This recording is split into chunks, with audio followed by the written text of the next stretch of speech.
Assalamualaikum warahmatullahi wabarakatuh. Bertemu lagi dengan saya, Baharudin Salam. Pada kesempatan kali ini kita akan membahas tentang materi pendidikan agama Islam kelas 8 dengan judul Inspirasi Al-Quran, Melestarikan Alam, Menjaga Kehidupan.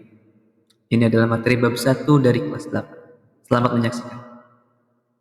Oke, kita masuk ke materi pertama yaitu hukum bacaan lam jalalah. Kenapa di sini tiba-tiba tentang hukum tajwid? Karena di bab ini kita akan membahas tentang ayat Al-Qur'an sehingga kita harus membacanya sesuai dengan hukum-hukum tajwid. Lam jalalah adalah huruf lam yang terdapat pada lafaz Allah Subhanahu wa taala. Allahu. Ada dua cara dalam membaca lam jalalah yaitu cara tafkhim dan tarqiq. Tafhim adalah membunyikan huruf tertentu dengan suara atau bacaan tebal. Bacaan tafhim dibaca dengan mengucapkan huruf di bibir sambil menjorokkan ke depan. Lam jalalah dibaca tafhim apabila berada di awal kalimat, setelah harokat fathah atau setelah harokat dhammah. Allahu wa rahmatullahi. Oke, masih tentang hukum bacaan lam jalalah. Yang kedua adalah tarkik, yaitu membunyikan huruf-huruf tertentu dengan suara atau bacaan tipis. Bacaan tarkik dibaca dengan cara mengucapkan huruf di bibir agak mundur sedikit dan tanpa agak meringis atau seperti smile. Dalam jalalah dibaca tarkik apabila berada setelah harokat kasrah. Bismillah. Kemudian adalah hukum bacaan ro. Seperti lam jalalah, ada huruf ro juga bisa dibaca secara tafhim ataupun tarkik.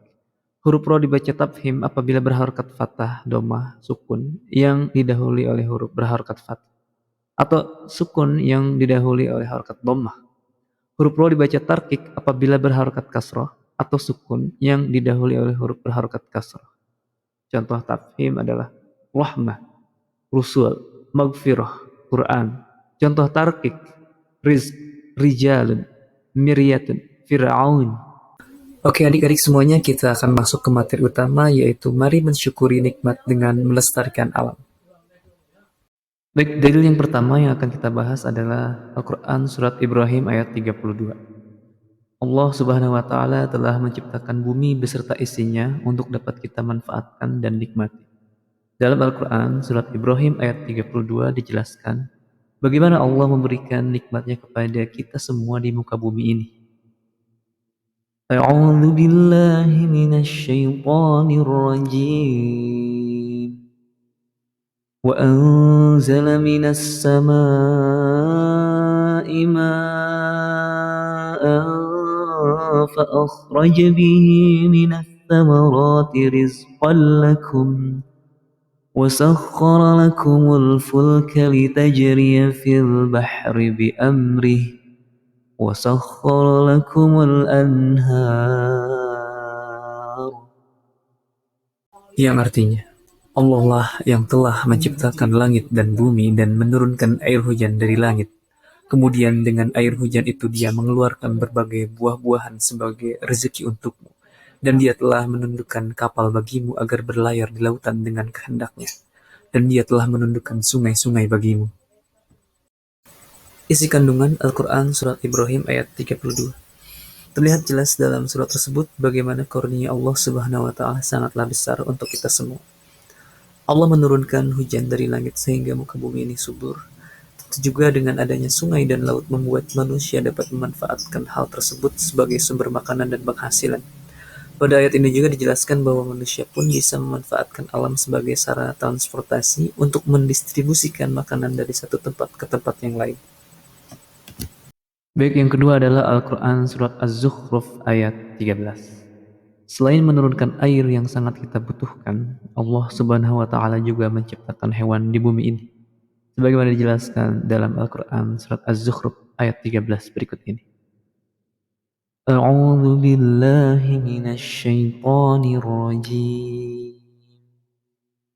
لتستووا على ظهوره ثم تذكروا نعمة ربكم إذا استويتم عليه وتقولوا سبحان الذي سخر لنا هذا وما كنا له مقرنين. Yang artinya, agar kamu duduk di atas punggungnya, kemudian kamu ingat nikmat Tuhanmu apabila kamu telah duduk di atasnya, dan agar kamu mengucapkan, Maha suci Allah yang telah menundukkan semua ini bagi kami, padahal kami sebelumnya tidak mampu menguasainya. Isi kandungan Al-Quran Surat Az-Zukhruf ayat 13. Dalam surat tersebut dijelaskan bahwa manusia dapat memanfaatkan hewan, baik sebagai sumber makanan maupun sebagai alat transportasi untuk mendistribusikan sumber-sumber daya melalui jalur darat. Kita juga sebagai manusia yang beriman tentu saja sudah seharusnya mensyukuri nikmat-nikmat tersebut. Namun seringkali manusia kufur atas nikmat tersebut dengan berbuat semena-mena yang menyebabkan kerusakan alam. Dalil yang ketiga yaitu Al-Quran Ar-Rum ayat 41. Sebetulnya kerusakan yang disebabkan oleh tindakan manusia ini sudah disebutkan oleh Allah Subhanahu wa taala dalam Al-Quran Ar-Rum ayat 41. A'udzu billahi minasyaitonir rajim.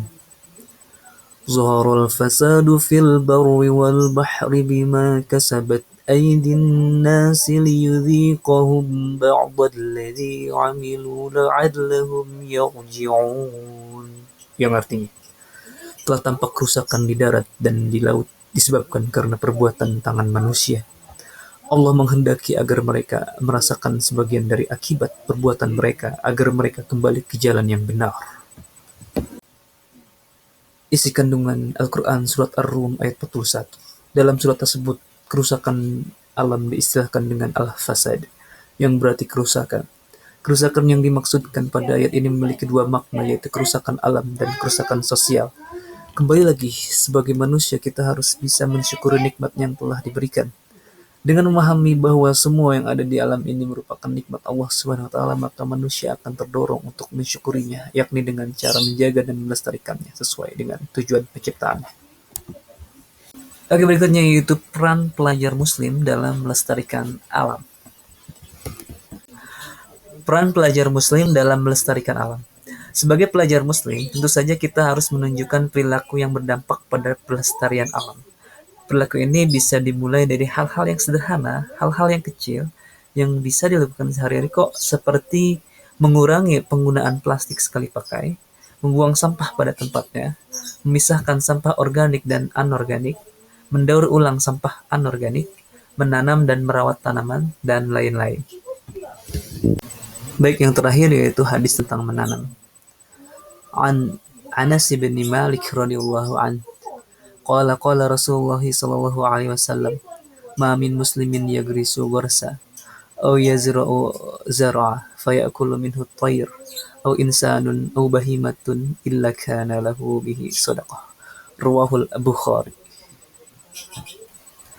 Yang artinya, dari Anas bin Malik radhiyallahu anhu, ia berkata, Rasulullah sallallahu alaihi wasallam bersabda, tidaklah seorang muslim menanam pohon, tidak pula menanam tanaman, kemudian pohon atau tanaman tersebut dimakan oleh burung, manusia atau binatang, melainkan menjadi sedekah baginya. Hadis riwayat Al-Bukhari.